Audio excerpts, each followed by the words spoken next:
लेकिन आपको कई बातों का जहां उसका प्रादुर्भाव का अर्थ समझ नहीं पड़े जब तक उसमें श्रद्धा भी पूरी नहीं आती।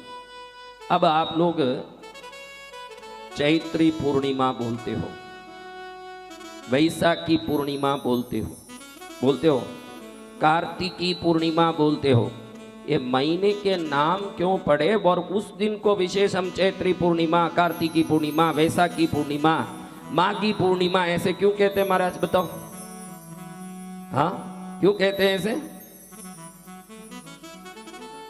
हाँ, एक दूसरे को देख लो अच्छे से, सब मालूम पड़ जाएगा, हर चीज समझ में आ जाएगी। क्योंकि हमने जितने ये जो एक्टरनियों का नाम समझने में न दुनिया के लफड़े समझने में समय लगाया, हमारा धर्म और उस धर्म से प्राप्त लाभ क्या है इसको समझने में समय नहीं लगाया। अगर वो लगा देते आप थोड़ा समय भी कि धर्म का प्रादुर्भाव कैसे हुआ और वो धर्म हमें क्या दे सकता है, ये आपको समझ पड़ जाता तो बिन कथा में आए ही आप धर्मात्मा ही होते, क्योंकि उसमें लगे रहते आप।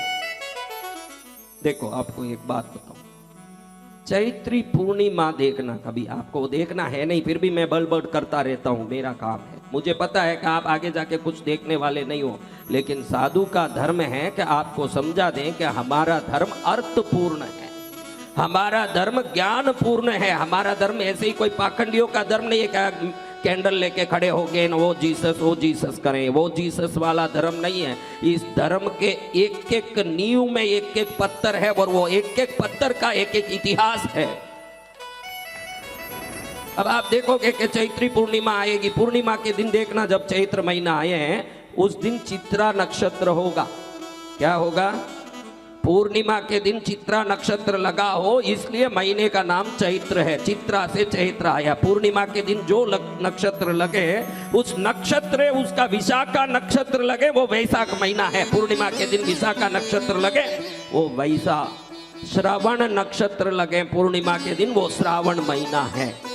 अगर श्रवण नक्षत्र पूर्णिमा के दिन लग गया वो श्रावण महीना है। ये श्रवण नक्षत्र क्या कहता है? ये श्रवण करने का महीना है, ये श्रावण महीना है। श्रावण में क्यों कथा करना, श्रावण में क्यों भजन करना, श्रावण में क्यों आराधना करना? श्रवण नक्षत्र से आया हुआ नाम है। कार्तिक कृतिका नक्षत्र से आया हुआ नाम है। माघ मगा नक्षत्र से आया हुआ नाम है। फाल्गुन फाल्गुनी नक्षत्र से आया हुआ नाम है। ज्येष्ठ ज्येष्ठा नक्षत्र से आया हुआ नाम है। और ये नाम सभी उस नक्षत्र को पूर्णिमा के दिन लगाते हैं। आज युग युगों से पूर्णिमा के दिन वो नक्षत्र होता है हर साल। देखो कैसी काल गणना है। सनातन धर्म की काल गणना को देखो, युग युग बीत गए लेकिन उस महीने में पूर्णिमा के दिन वो नक्षत्र आता है। भले एक दिन पहले आया हो और दूसरे दिन सुबह खत्म हो गया हो, दूसरे दिन आया हो, क्योंकि 27 दिन का ही नक्षत्र है ना महाराज, तो बराबर 30वें दिन तो आ नहीं सकता। लेकिन आगे पीछे एक दिन कैसे भी वो झलकता है। वो कहता है कि इस महीने का मालिक मैं हूं। क्या कहता है? इस महीने का मालिक मैं हूं। थोड़ा आना बेटा, कोई एक जना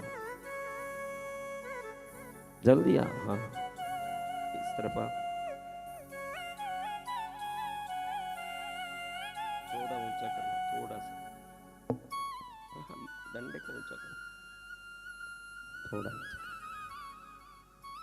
तो हमारे सनातन धर्म में काल की गणना के अनुसार हम ग्रह नक्षत्रों की समीपता का हम मापदंड करते हैं। वो ग्रह जब आपके पास होता है पृथ्वी के, आपका मन भी उससे किसी प्रकार से उस मन के अंदर कहीं ना कहीं शुभ अशुभों की घटना होती है। आपके अंदर एक मैग्नेटिक पावर है। क्या है? लेकिन वो मैग्नेटिक पावर को ग्रह दशाएं कभी ज्यादा कभी कम करते हैं। मन उस चुंबकीय शक्ति से चलता है। किससे? आपके पास एक चुंबकीय शक्ति है। आप देखो अचानक दुखी होते हो, कभी पुरानी बातें अचानक याद आती है। उस दिन बैठ के अरे 4 साल पहले अपना ऐसा हो गया, 10 साल पहले अपना ऐसा हो गया। अचानक आप ऐसे सोचने लगते हो कि नहीं महाराज? सोचते हो?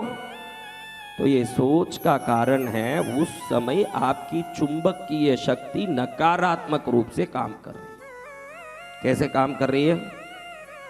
अभी कल तो 4 साल पहले की बात याद नहीं आई, परसों याद नहीं आई, अचानक 4 साल पहले की बात याद आ जाती है, हम उदास बैठ जाते हैं कि नहीं महाराज? हाँ, तो ये चुंबकीय शक्ति कभी ज्यादा, कभी कम, कभी नकारात्मक, कभी सकारात्मक, कभी आपको सिद्धि देने वाली, कभी आपको नुकसान कराने वाली बनती है। इसके ऊपर उठना ही साधना पूजा का काम है। आप जब पूजा भक्ति करते हो तो उसमें जो दीपक से ईतर निकलता है, इंग्लिश में EITHER बोलते हैं, ये ईतर आपके अंदर से आने वाली नकारात्मक चुंबकीय शक्ति को, अगर किसी घर में अखंड दिया जलता है तो उनके शरीर से नकारात्मक चुंबकीय शक्ति निकल ही नहीं सकती, क्योंकि दीपक से निकलने वाला ईतर की ऊर्जा उस नकारात्मकता को मार देता है। ये दीपक का सबसे बड़ा लाभ है। जिस घर में अखंड दिया जले उसके घर में शोक नहीं हो सकता, क्योंकि शोक मन में होता है। एक बेटा मर के घर में आया, इस भारत का सेनानी, उसकी वीर माता ने कहा रोते हुए, तो किसी को सुनाई नहीं दिया ये क्या बोल रही है। तो कैप्टन भी आए थे उसको दफनाने उस गांव में कि मेरा सेना का ये एक वीर मर गया, तो उसको हम जाके सम्मान पूर्वक उनको दफना के आएंगे, जला के आएंगे।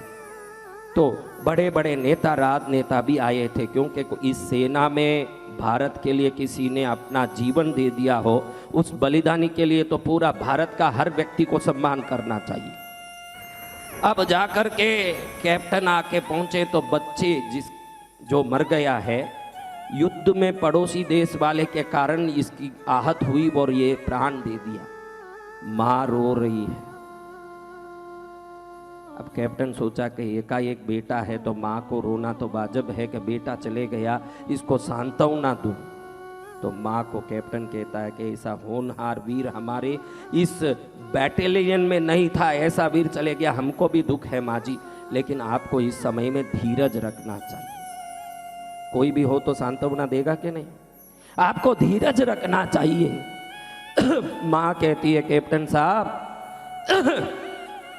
आप मुझे गलत समझ रहे हो, मैं इसलिए नहीं रो रही हूं कि मेरा एक बेटा चले गया, इसलिए रो रही हूं कि ये एक था देश के लिए मैंने दे दिया, ये तो चले गया तो मेरा देश का क्या होगा, और एक होता तो और देती, ये सोच के रो रही हूं।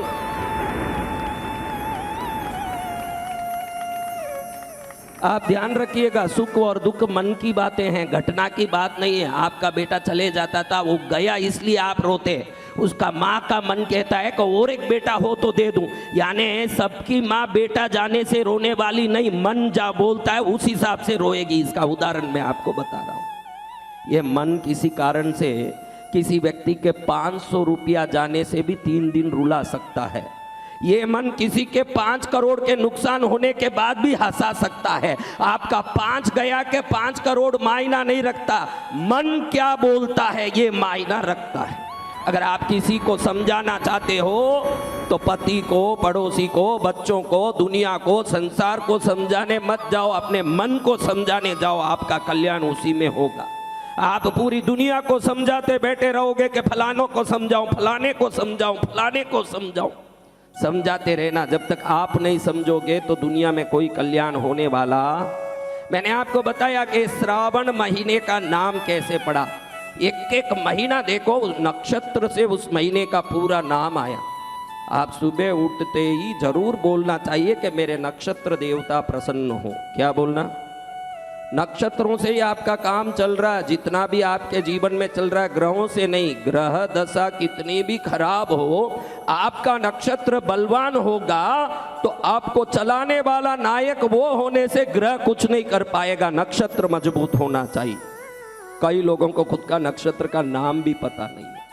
कई ऐसे बैठे हैं उनको अपना नक्षत्र क्या यही पता नहीं, लेकिन जरूर बॉम्बे में अमिताभ बच्चन के घर का नाम क्या ये जरूर पता है। जलसा बोलेगा, खुलसा बोलेगा, ये सभी बातें बोलेगा, क्योंकि अमिताभ बच्चन के घर से ही इसका पेट भरना है।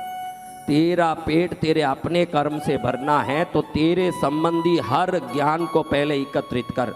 तू कब पैदा हुआ, किस वार में पैदा हुआ, वो वार तेरे लिए क्या करने वाला है, तेरा जन्म नक्षत्र क्या है, तेरी राशि क्या है, तेरे लग्न में कौन से ग्रह बैठे हुए हैं, तेरे शत्रु ग्रह कौन से हैं, तेरे अच्छे ग्रह कौन से हैं, तेरा दुश्मन नक्षत्र कौन सा है, ये सब समझ लेगा और उनसे सावधान रहेगा तो दुनिया से सावधान रहने की कभी नौबत ही नहीं आएगी, दुनिया पूरी तेरी होगी। हमारा जीवन ग्रह नक्षत्रों से चलता है। किससे चलता है? संसारियों से नहीं। ग्रह अच्छा हो तो दुश्मन भी दोस्त बन जाता है, ग्रह खराब हो गए तो दोस्त भी दुश्मन बन जाते हैं। आपने देखे हो कि 10 साल से एकदम मित्र थे, अचानक एक दूसरे के एकदम भयंकर शत्रु बन गए। कैसे हो गए? ये तो बड़े मित्र थे। दशाएं बदलते ही उस दशा का अगर वो आदमी हो और वो दशा आपका शत्रु हो तो उस दशा में रहने वाले सभी लोग आपके शत्रु बनेंगे। आपको अपने जीवन सर्वोत्तम बनाना हो तो स्वयं का ज्ञान पहले लेना चाहिए। क्या ज्ञान लेना है?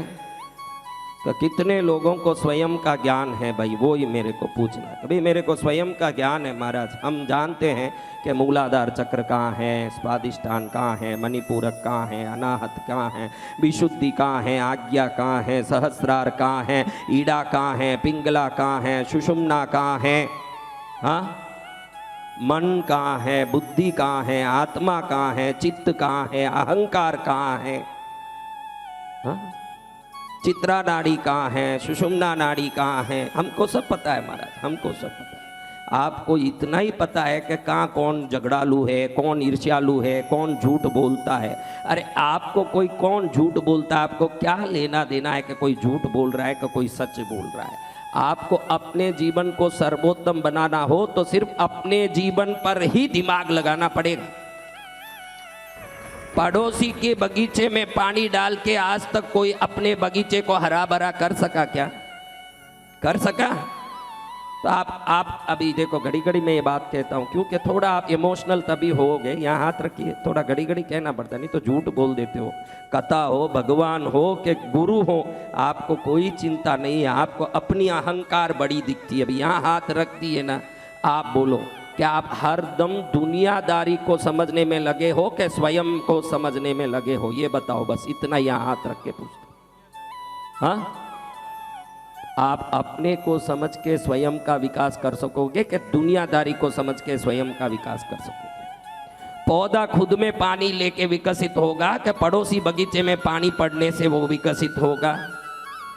हाँ, तो आपने अपने में कितनी पानी डाली है, अपने में कितना विकास का चिंतन किया है। मैं सर्वोत्तम बनना हो तो मेरे में क्या शक्ति चाहिए, मुझे धन चाहिए तो मेरे में क्या शक्ति हो तो उस धन को मैं खींच सकता हूँ। मैं अगर ज्ञान पाना चाहता हूँ तो मेरे में क्या शक्ति हो तो मैं ज्ञान पालूँ। मैं क्या शक्ति रखूँ तो मेरे में वो ताकत आ जाए कि दुश्मन भी मेरे चरण में गिर जाए। मेरे में वो शक्ति कैसे आ सकती है जिसमें पूरी दुनिया को मेरे मुट्ठी में कर सकूँ।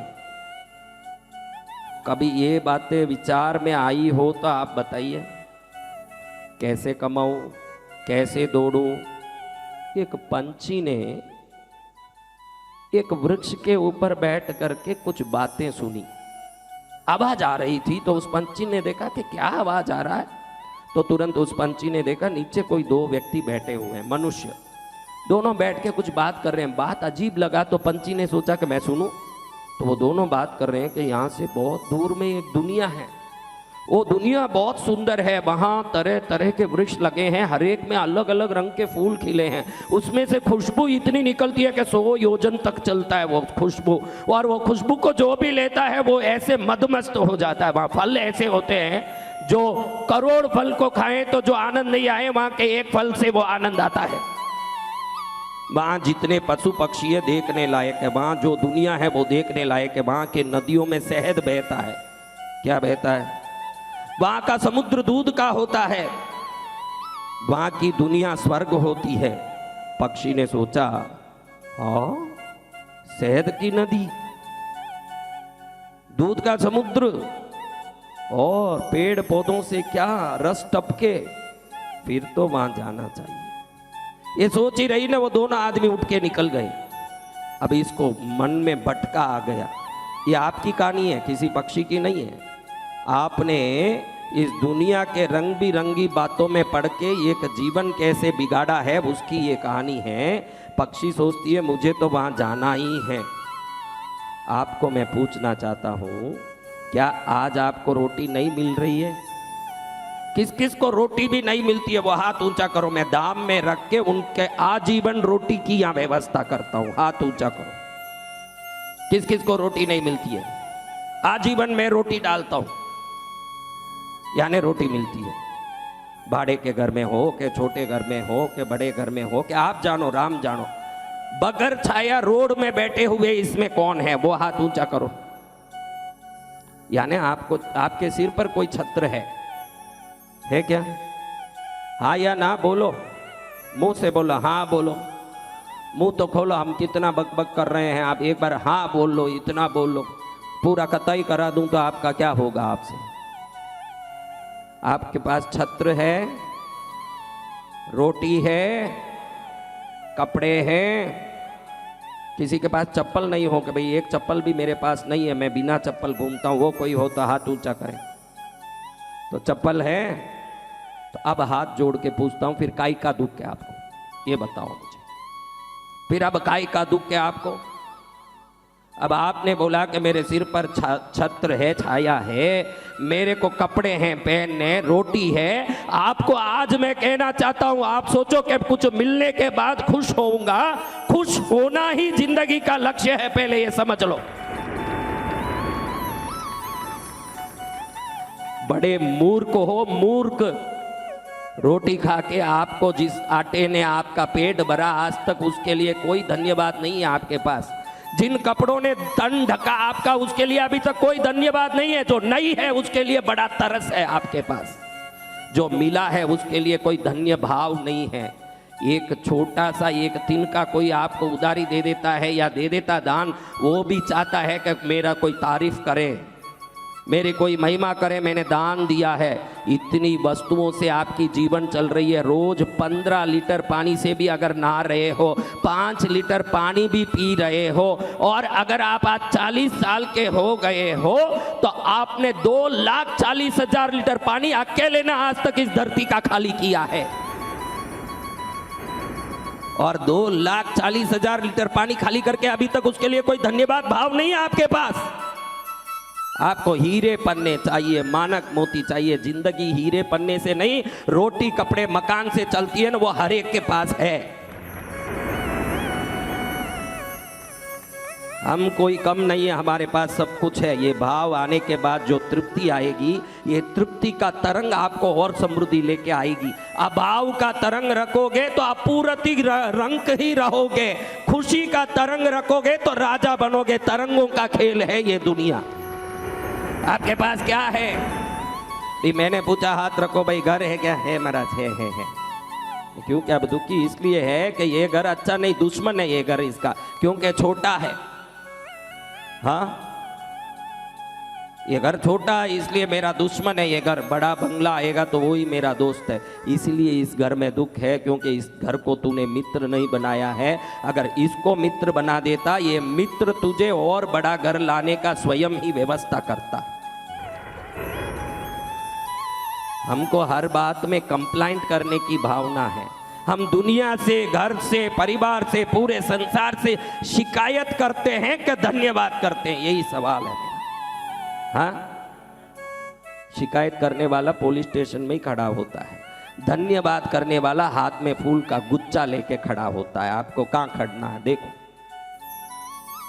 जीवन ना समझी से कैसे बीत रहा है। यहाँ भैरव पुराण का 3रा दिन है, रविवार भी है। लेकिन इस पंछी ने क्या सोचा कि मुझे वो दुनिया में जाना है जहाँ शहद का नदी हो, दूध का समुद्र हो, फूलों में से खुशबू निकलता हो, फलों में से रस निकलता हो, दुनिया रंग बिरंगी हो। मैं जहाँ हूँ वो कोई दुनिया मजे का नहीं है। वो तो दोनों उठ के चले गए। तो ये पंछी थोड़ा आगे गया, किसी आदमी को पूछा वो स्वर्ग वाला दुनिया कहाँ है? उसने बोला कि स्वर्ग वाला दुनिया का पता मैं आधा जानता हूँ। कितना जानता हूँ?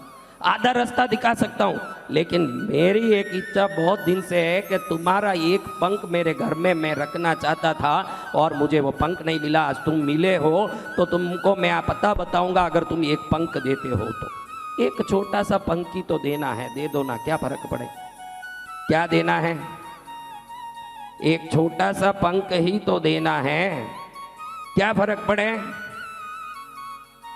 एक पंख निकाल के पंछी ने दे दिया, उसने रास्ता बताया तो आधा गया।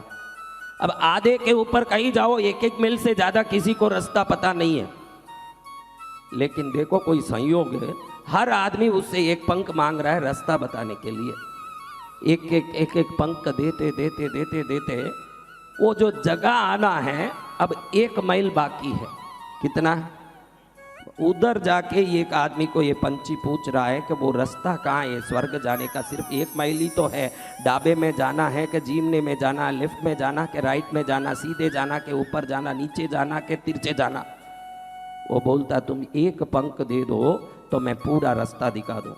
अब वो पंछी शरीर को देखता है, रास्ते भर लोच लोच के पंख निकाल के, अब इसको मालूम पड़ा कि अब इस जिंदगी में मैं कहीं उड़ के जा ही नहीं सकता, क्योंकि मैं स्वर्ग को पाने के लोग में पंख को घुमा के बैठा हुआ।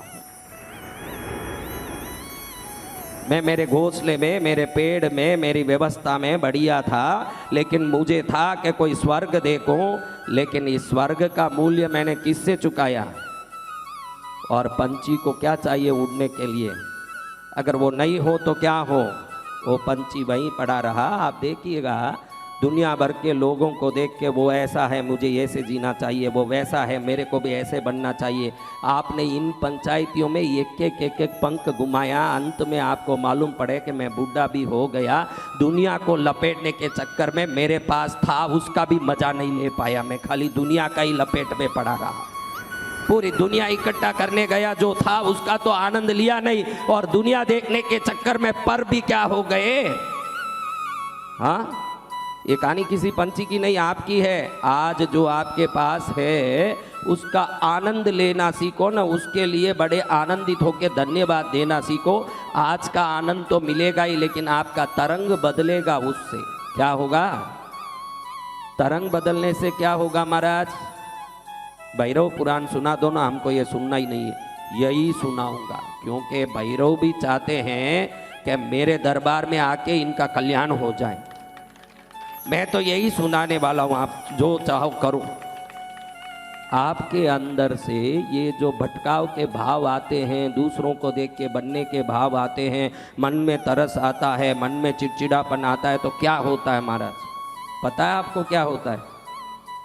पता है?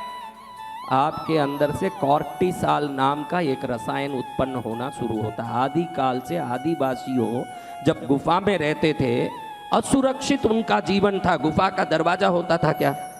समझो कि गुफा को किसी पत्थर से ढक दिया, क्या उठा पाएंगे? आजकल आपके पास स्लाइडिंग डोर तक आ गया है, आपको दरवाजा खोलने की भी जरूरत नहीं। बहुत आप कमजोर हो, खाली धक्का मारो तो नीचे बेरिंग लगा हुआ, वो दरवाजा आसानी से खुलता है। लेकिन आदिवासियों की जिंदगी देखो, कपड़े नहीं थे, जहाँ पत्ते लटका के घूमते थे, जहाँ खाने की व्यवस्था नहीं तो कच्चा मांस खाते थे, और रात में सोए तो कोई शेर आ जाए तो क्या करें? उससे सुरक्षित रहने के लिए चौकन्ना रहना पड़ता था। अगर कोई शेर आ गया महाराज, एकदम सामने शेर आ गया, तब क्या होता?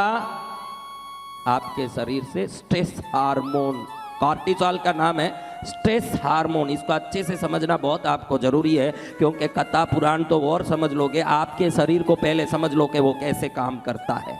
आप जब भी बोलते हो मेरे शरीर में कोई शक्ति घुस गई, मुझे परेशान कर रही है, मुझे ऐसे हो रहा है वैसे हो रहा है, इस आदमी को कभी एक बार भी हंसते नहीं देखा। ये 1.5 महीने से यहाँ बैठा है।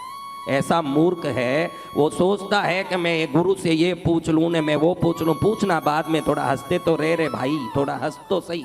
तुझे एक बार हंसते नहीं देखा।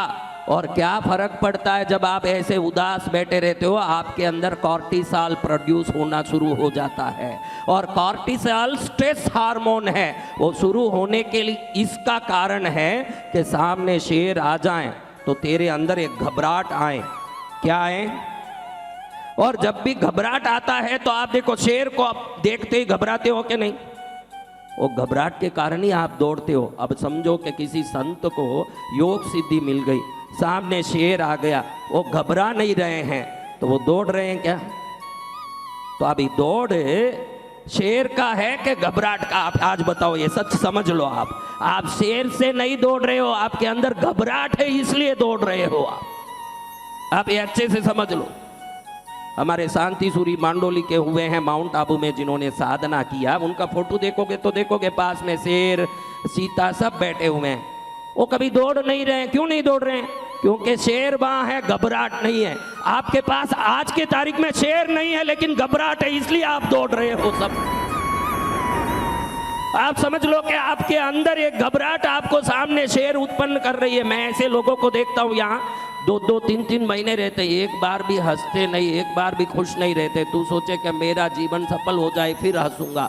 विज्ञान कहता है कि तू हंसेगा तो ही जीवन सफल होगा।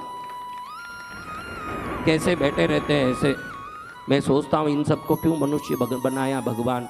तू भी तो बड़ा कुंभार है, घड़ा बनाए तो अच्छा ही बनाए, ऐसे टेढ़े घड़ा क्यों बनाता? मैं कई बार भगवान को ही कंप्लेंट करता हूँ। भगवान कहते हैं ये घड़े अपने आप टेढ़े हुए, मैंने बनाया तब तो बढ़िया ही था। ये घड़े अपने आप टेढ़े हुए घड़े हैं, इसको हमने नहीं कोई टेढ़े किए। तो आप देखो ये कार्टिसाल क्या करता है आपके बॉडी में। अगर आपको कोई घबराहट का काम हो जाता है, समझो बैंक में गए हो आप, बैंक से पैसा लेके निकले हो 12,000 रुपया, रास्ते में चल रहे हो, कोई भी छीन लिया, तुरंत आपको छीन रहा, घबराहट आता है ना, उस समय में आपके अंदर कार्टिसाल का उत्पत्ति होता है। वो क्या करता है? उस घबराहट को पूरा करने के लिए आपके अंदर एक स्ट्रेस को डालता है। वो स्ट्रेस आपको दुड़वा के उससे पैसा छीनने की ताकत देता है। लेकिन ये स्ट्रेस हार्मोन जिस कारण से उत्पन्न हुआ है, इस कारण को आप पूर्ण नहीं करो, खाली दुखी होते रहो, तो ये धीरे धीरे अंदर घुस के डिप्रेशन को, माइंड के टेंशन को, अंदर के शरीर के अंगों को नुकसान पहुंचाना, हृदय में कई प्रकार की बीमारी डालना, विकास को रोकना, ऐसे मेंटली फिजिकली ट्रबल देता है। फिर इसके अंदर से निकलने वाले वाइब्रेशन आपके जीवन में जो शुभ होना है उसको रोकता है। ये 2 काम करता है कॉर्टिसॉल। कॉर्टिसॉल फिजिकली ट्रबल करता है आपको। कैसे? आपके शरीर में रोग उत्पन्न करता है, आपको बिल्कुल सुस्त बना देता है। ये कॉर्टिसॉल को खत्म नहीं किए, कई वर्षों तक अगर अंदर पड़ा है तो वो धीरे धीरे पागल भी होता है। और ये कॉर्टिसॉल जब अंदर उत्पन्न हो जाता है तो आपके वाइब्रेशन की फ्रीक्वेंसी का रेशियो बदल जाता है। जिससे समृद्धि को खींचना था वो तरंग बदल के दरिद्रता को खींचना, दुख को खींचना, परेशानियों को खींचना आप शुरू करते हो। तो आज का विज्ञान कहता है कि अगर आप हर हालत में हंस सकते हो, हर हालत में खुश रह सकते हो, तो आपके शरीर से एंडोर्फिन्स क्रिएट होना शुरू करते हैं। क्या चीजें?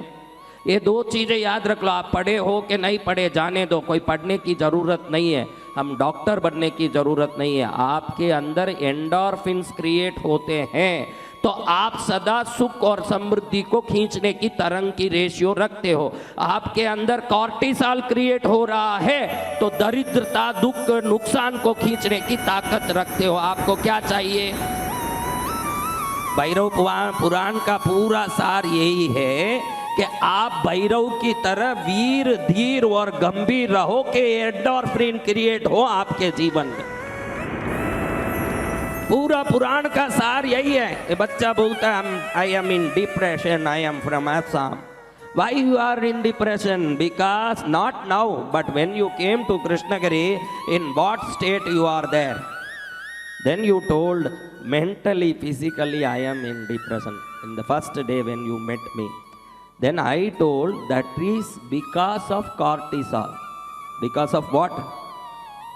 तो कहते हैं कि इसको कैसे हम खत्म करें। देखो आपको एक छोटी सी उपाय बताता हूँ।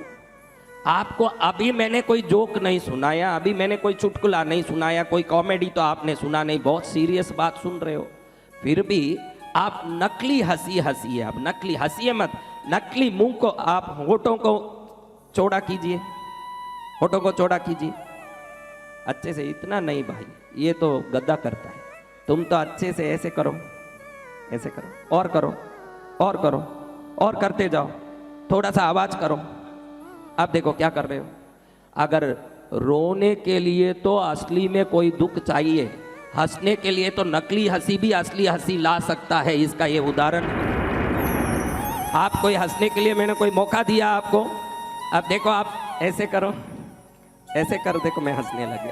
अब ऐसे ऐसे करोगे आप, देखो रोने के लिए 13 नस काम करते हैं। कितने नस? और वो 13 नस काम करने के लिए करीबन शरीर के सभी अंगों को मेहनत करना पड़ता है। हंसने के लिए 51 नस काम करते हैं, उसके लिए सिर्फ होठ हिलाओ तो बस है, और कोई अंगों की जरूरत नहीं। 51 नस काम करते हैं हंसने के लिए कुल मिला के। लेकिन आप हंसोगे, अनेक दूसरे अंगों की जरूरत नहीं है। रोना हो तो हृदय में भार चाहिए, वैसे नहीं रो सकते हो। हृदय पहले भारी होता है, हाथ पैर ढीला पड़ता है, शरीर कमजोर होता है, बुद्धि एकदम सूखता है, मन एकदम दुखी होता है। इतने सारे होने के बाद रोना आता है। और हंसने के लिए कुछ नहीं, खाली होठ ऐसे करो, देखो। हाँ, और ऐसे करने से क्या होगा महाराज? दुनिया का सब साइंस ने ये प्रूव कर दिया है, नकली हंसी हंसने वाले के शरीर में भी एंडोर्फिन्स क्रिएट होते हैं। आप रोज हंसने, आजकल ह्यूमर क्लब्स कितने आ गए हैं। आप देखिए ह्यूमर क्लब, जहाँ जाके सुबह सुबह लोग हंसते हैं। अरे मूर्खों, पैसा भर के कोई क्लब बना के उसमें जाके काई का हंसना है? अपनी माँ को देख के हंस, अपने बाप को देख के हंस, अपने परिवार को देख के हंस, अपने जिंदगी को सोच के हंस। उसके लिए काई लिए किसी क्लब में जाने की जरूरत, और वो 5,000 महीने का मांग रहा है। फिर काई का 5,000 हंसाने के लिए। कैसी दुनिया देखिए। हम हंसने के लिए पैसा देके ट्रेनिंग लें, ऐसा नौबत है। क्योंकि आपने दुख को अपनी संपत्ति बना दिया, तो हंसी पराई चीज हो गई आपके जीवन से। आप 24 घंटा दुखी, मेरा पति ऐसा, मेरी पत्नी ऐसी, मेरे बच्चे ऐसे, मेरा घर ठीक नहीं, मेरा संसार सही नहीं, मेरा शरीर खराब है। 1000 पंचायती है। अच्छा खराब है, शरीर बहुत खराब है। किस किस के शरीर खराब है? लो हाथ ऊंचा करो। कोई नहीं करेगा। है यही नाटक करने कृष्णगिरी आए थे कि कुछ मिले तो शरीर को ठीक कर लूं कृष्णगिरी में, लेकिन कोई नहीं करे कि मेरा शरीर काम नहीं करता महाराज। इसमें कोई तो है ऐसा सोचे कि मेरा शरीर थोड़ा ढीला है, काम नहीं कर रहा है कि नहीं अंदर में? तो आपको पूछो जिनके शरीर खराब है, कोई एक भी हाथ नहीं उठाएंगे। इसलिए अब मैं कॉमन में बोलना पड़ता है, बाकी तो सब ऐसे ही बदमाश आए हुए हैं। आप देखिए, मैं आपको कहता हूं कि आपका शरीर खराब है, चलो कोई बात नहीं। ये शरीर को लेनदार मेरे पास बहुत हैं। कोई पैसे वाले हैं जिनकी किडनी फेलियर हो गई है, 5 करोड़ देने तैयार है, आप किडनी दे दो। 10 करोड़ देने तैयार है, हार्ट दे दो। 5 करोड़ देने तैयार है, आंख दे दो। 10 करोड़ देने तैयार है, कान दे दो। 25 करोड़ देना तैयार है, हाथ दे दो। यानी आप जिस शरीर को चलता नहीं बोलते हो, हजारों करोड़ की संपत्ति को लेके घूम रहे हो शरीर के नाम से आप फोगट। फिर उसके प्रति आपके मन में सदा शिकायत है, मुझे सर्दी बहुत लगती है, मुझे खांसी बहुत आती है। अरे वो आए तो ही जिंदा है, कुछ भी नहीं आया तो डॉक्टर बोलेगा ले जाओ, हो गया काम। कुछ आ रहा है तो कुछ है। मेरे को पित्त पड़ रहा है, मेरे को गर्मी हो रही है, भगवान को धन्यवाद दो कि जिंदे हैं जब तक ये सब होता रहता है। आप किसी लाश को देख के बोलो कि खांसी कर 1000 करोड़ देता हूँ। हाँ खांसी कर, अरे मेरा मुंह बहुत ठीक नहीं है महाराज, प्लास्टिक सर्जरी करवा लूँ क्या? तो माइकल जैक्सन नहीं है, उसने 20 बार प्लास्टिक सर्जरी कराई, फिर भी रूप से नहीं, उसके अपने जो कला से ही वो पैसा कमा पाया। रूप का कोई लेना देना नहीं है। कई लोग बोले कि थोड़ा तो भगवान मुझे कोई अच्छा रूप देता, मैं कि और क्या दे। हम जितने बैठे हैं सबका नाक यही है कि लंबा होगा, चौड़ा होगा, छोटा होगा। समझ लो तुम बहुत शिकायत कर रहे हो, इसलिए भगवान ने आपका नाक यहाँ रख दिया होता और मुंह यहाँ रख दिया होता तो एक कौवा हलवा लेके पहले आंख को दिखाना पड़ता, फिर घुमा के नाक से सूंघ के पीछे मुंह में डालो, जब तक रात हो जाता आपका। जिनकी शिकायत बहुत ज्यादा है उनके लिए मैं ये बात कह रहा हूं कि बड़ी व्यवस्था भगवान ने आपके लिए बनाया कि एक हलवा उठाया, देखने मुंह के पास जाए, जब भी आंख देख ले, नाक सूंघ ले और ठप करके पेट में पड़ जाए, दूसरे काम देखते जाओ। दूसरा काम देखने के लिए काम में लगे रहो। समझो कि भाई यहाँ पीठ में मुंह रख दिया, पीठ में यहाँ मुंह रख दिया, नाक यहाँ रख दिया, आंख यहाँ रख दिया। पहले तो ऐसे करो, फिर सूर्य नमस्कार फोगट में ही भेजा था। यहाँ करो, पहले कब्बा दिखाओ ना आंख में, क्योंकि कोई कचरा भी तो हो सकता है उसमें। फिर यहाँ पीछे से नाक से सूंघाओ ऐसे, और अच्छे से घड़ी घड़ी यूं करो जिससे कमर खराब हो जाए, डॉक्टर के पास जाओ। फिर आगे मुंह में यहाँ डालो। खा पाते? हाँ, भगवान ने सब व्यवस्था की। आपकी एक किडनी खराब हो जाए, देखो आप कहीं भी जाते हो इस दुनिया में, कहीं भी जाते हो, 2 दिन के लिए जाते हो तो 2 दिन का ही कपड़ा ले जाते हो ना, 5 दिन के लिए जाते हो 5 दिन का ही कपड़ा ले जाते हो ना। उस दयालु की आप इतनी शिकायत करते हो। मैं कभी कभी सोचता हूँ कि इंसान एक किडनी से पूरा जीवन चलाता है, फिर 2 किडनी की क्या जरूरत थी? भगवान को मालूम है कि मेरा बच्चा सुरक्षित हो, एक की जगह 2-2 दे के भेजा। आपको बड़ी शिकायत है कि भगवान मुझे क्या दिया क्या दिया। हम पूरी जिंदगी एक किडनी से जीते हैं, 2 का ही लिए। वो माँ है जो अपनी माँ जैसे नहीं है। अपनी माँ तो बाहर भेजती है तो रोटी के साथ अचार पापड़ देगी, और क्या दे देगी। उसने दूसरा जीवन जीने के लिए वो और एक अंग मुफ्त में देके इस धरती में भेजा। आप ज्यादा शिकायत मत करो। जो मिला हुआ जीवन को आज धन्य धन्य मानो। आज का दिन आपका धन्य मानने का दिन है। आज तक जो मिला है उसके लिए खुश रहो। देखो, आपको 1000 दुख होगा, अभी भी श्वास चल रहा है कि नहीं? तो हॉस्पिटलों में प्राण के लिए जो तड़प रहे हैं उनको याद करो, और आप यहाँ बैठ के कथा सुन रहे हो। ये सोचो आप अपने आप में धन्यभागी हो कि किसी हॉस्पिटल में नल डाल के बैठना नहीं पड़ा, मस्ती से बैठ के भजन कर रहे हो। आप अपने आप में धन्यभागी हो। आज की तारीख में कई दुखी बैठे हैं दुनिया में, है नहीं क्या महाराज?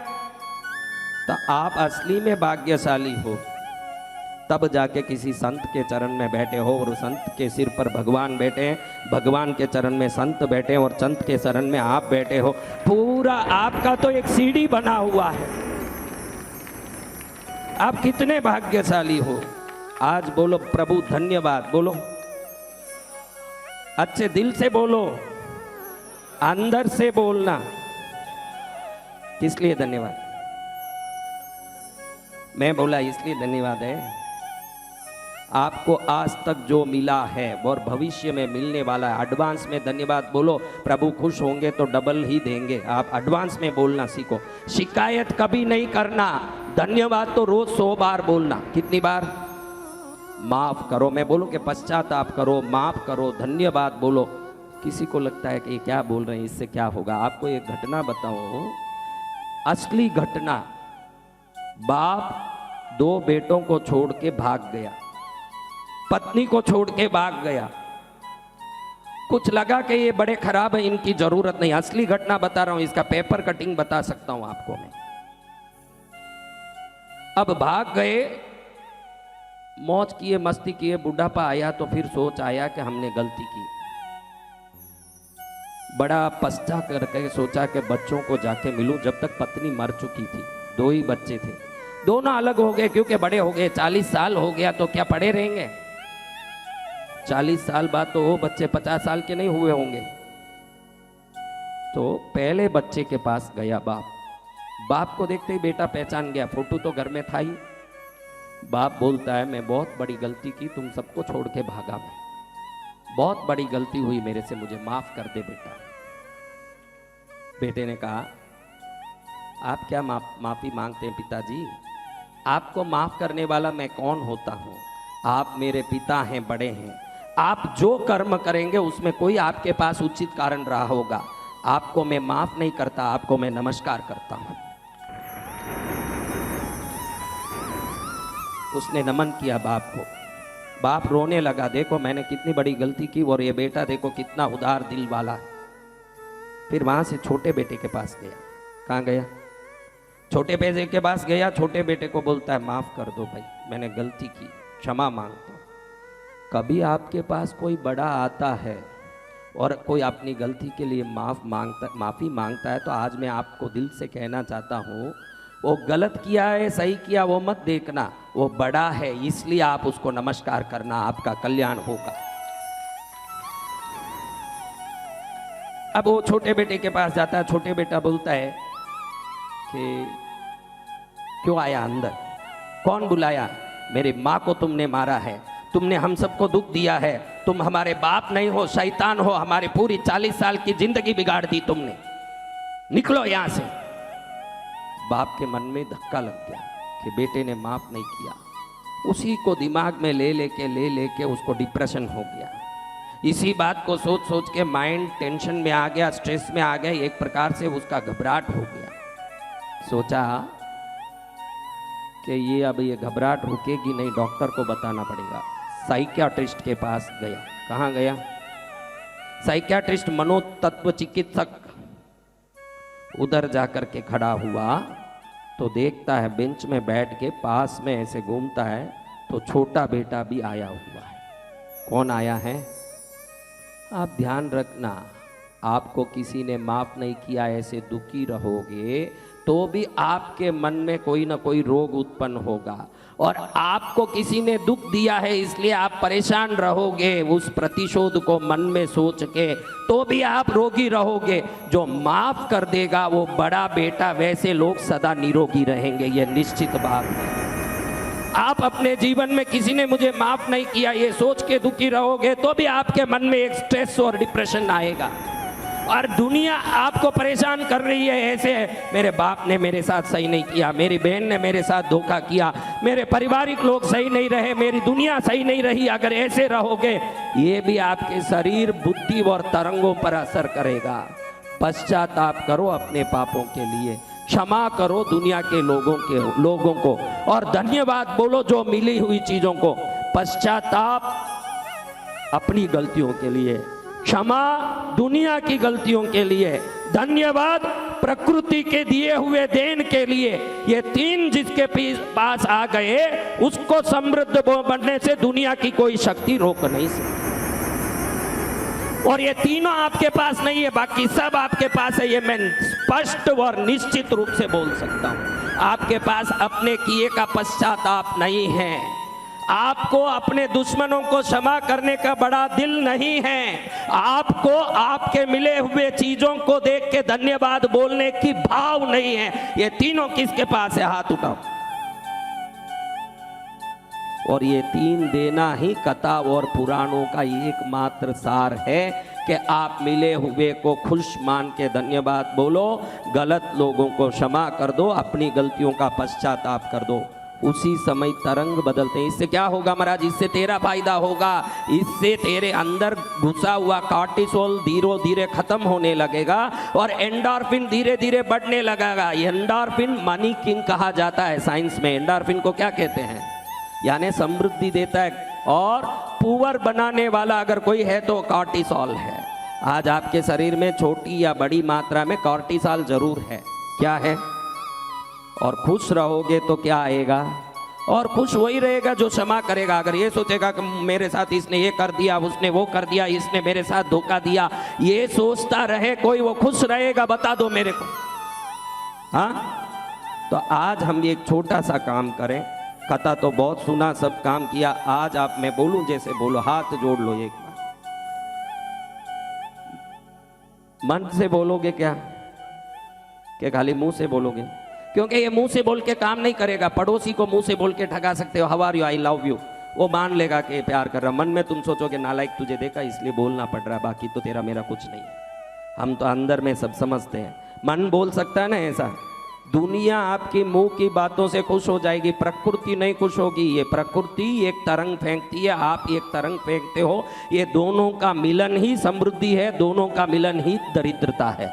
आप जब उससे मिलते हो तो पश्चाताप भाव से, क्षमा भाव से, प्रेम भाव से और धन्यवाद भाव से मिलोगे तो ये प्रकृति से आने वाले तरंग के साथ आपका एंडोर्फिन जुड़ेगा, तो आपके हर काम में सफलता मिलेगी। यही भैरव पुराण है। आपके हर एक जगह आनंद होगा, यही भैरव पुराण है। कौन चाहता है कि मैं समृद्ध बन जाऊं, सुखी बन जाऊं, धनवान बन जाऊं? तो दिल से बोलो, फिर जाके वैर विरोध नहीं करना उनसे। यहाँ खत्म कर देना आज वैर विरोध, तो मैं बुलवाता हूँ। अब यहाँ मुंह से बोलो, फिर उनको देखते ही अभी तो मन में ऐसे सोचे ये बहनों कि अभी मैं बोल दूंगी मेरी बहू सही नहीं है, फिर भी महाराज बोल रहे हैं तो मैं बोल दूंगी कि मैंने माफ किया, घर जाके फिर उसको देख लूंगी। कहाँ देखेगी? तो अब घर जाके देखना है तो यहाँ बोलो ही मत। दिल से किसी को माफ करोगे तो आपके अंदर उनके साथ जो कर्मों का बंधन है वो खत्म हो जाएगा। तो उस कर्म बंधन के कारण उत्पन्न होने वाला दुख दरिद्रता भी आज ही यहीं समाप्त हो जाएगा।